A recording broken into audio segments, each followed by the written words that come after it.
Sexual harassment is widespread. Although it can happen to anyone, women are more frequently the victims and males the offenders, regardless of whether the offender intended to distress or damage the victim. If the behavior makes the victim feel uneasy or unsafe, it constitutes sexual harassment. A recent report showed that almost 3 in 5 women, 58%, have experienced sexual harassment at work.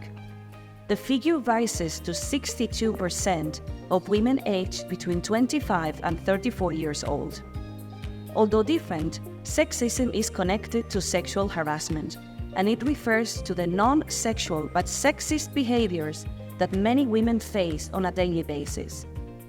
Sexual harassment is enabled and encouraged by sexist behaviors and mindsets. Recognizing these subtleties and nuances is crucial in dismantling the systemic barriers posed by sexism. So let's delve into the intricate layers of sexism that shape our perceptions and interactions. Hostile sexism, the overt antagonism toward a particular gender or sexual orientation, has misogyny as a prime example, portraying women as manipulative and needing to be put in their place. Benevolent sexism is the seemingly positive yet limiting perceptions of women. Women are framed as innocent, pure, fragile, beautiful, and in need of protection, a socially accepted but limiting narrative. Ambivalent sexism is a paradoxical blend of friendly and antagonistic views. Depending on the circumstance, women are perceived as manipulative and deceptive or as virtuous, pure, and innocent. Subtle sexism often goes unnoticed, but it is significant in its impact. It shows through quiet remarks and gender expectations, affecting both genders in different ways.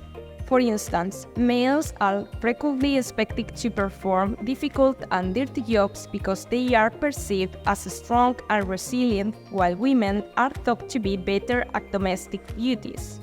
The unconscious bias and gender stereotypes deeply embedded within societies are represented in casual sexism. A waiter handing the bill to men or a handshake solely between males are prime examples. It is also important to be aware of the impact of sexist microaggressions, small everyday actions, subtle and almost imperceptible gestures, which symbolize the historical dominance of men over women. Some examples are the use of language which diminishes, infantilizes, or sexualizes women, such as referring to colleagues as the girls. Handle extra work-related tasks, birthdays, party planning, fundraising, or retirement gifts exclusively to women. Asking, "Are you on your period?" to invalidate the emotion or anger of female coworkers. Taking all the time in a meeting without allowing female colleagues to express themselves. Referring to a female manager as bossy or pushy, while male managers are seen as assertive and strong, among others. Unequal treatment and biased attitudes lay the groundwork for harassment to thrive, and it normalizes behaviors that undermine dignity and boundaries. This normalization escalates, blurring the lines between what's acceptable and what's harassment. Because they are afraid that no one will believe them or that it would negatively damage their careers, women typically do not disclose sexual harassment. In fact, sexual harassment is mostly underreported, with one survey finding that 79% of targets of sexual harassment in the workplace did not report it. Women occasionally choose not to report it because it is their department manager or another senior employee. Also, women find it more difficult to feel that they will be believed when they are undervalued at work. In companies where men predominate and in workplaces where women are less likely to hold leadership positions, sexual harassment rates are more prevalent. This is due to the fact that gender norms and stereotypes are particularly pronounced in corporate cultures that lean toward men.